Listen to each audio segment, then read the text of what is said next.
जो चीज हम हार समझते हैं वही जीत का मार्ग बनती है।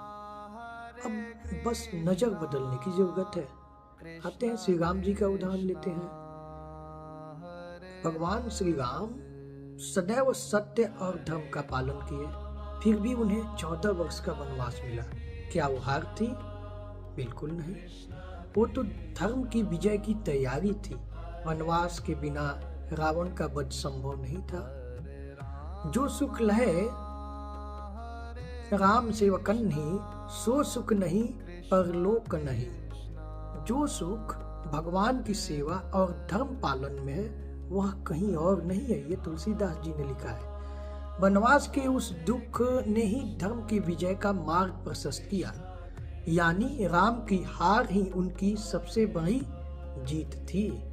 आते हैं गीता में, देखते हैं भगवान श्री कृष्ण बोलते हैं कर्मण्यवाधिकारस्ते मां फलेषु कदाचन। आप इसके अर्थ को देखते हैं तो यहाँ बता रहे हैं भगवान कि तेरा अधिकार केवल कर्म करने में है, फल में नहीं।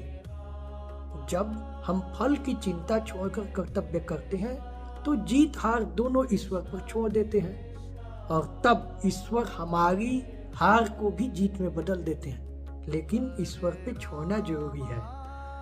जीवन से क्या सीख मिलती है? जैसे एक बीज को जब मिट्टी में दबाया जाता है तो पल भर को हारता हुआ लगता है, उसको मिट्टी में दबा दिए, बर्बाद कर दिए। लेकिन वही बीज मिट्टी में रहकर नए जीवन, नई हरियाली और नए फल का कारण बनता है। इसी तरह जब भगवान हमें हारने देते हैं तो वो हमें मिट्टी में छिपा रहे होते हैं ताकि हम सही समय पर फूल बनकर खिल सकें। निष्कर्ष इसका यह है कि जीवन में हार आने पर दुखी मत होइए। कभी कभी भगवान आपकी दिशा बदलते हैं क्योंकि आपकी मंजिल कुछ और बड़ी होती है। भगवत गीता का एक और श्लोक है, यदा यदा हि धर्मस्य ग्लानिर्भवति भारत अभ्युत्थानम धर्मस्य तदात्मानं सृजाम्यहम् परित्राय साधूनां विनाशाय च दुष्कृतां धर्म संस्थापनार्थाय सर्वं संभवामि युगे युगे। जब जब धर्म की हानि होती है मैं स्वयं प्रकट होकर अधर्म का नाश करता हूँ।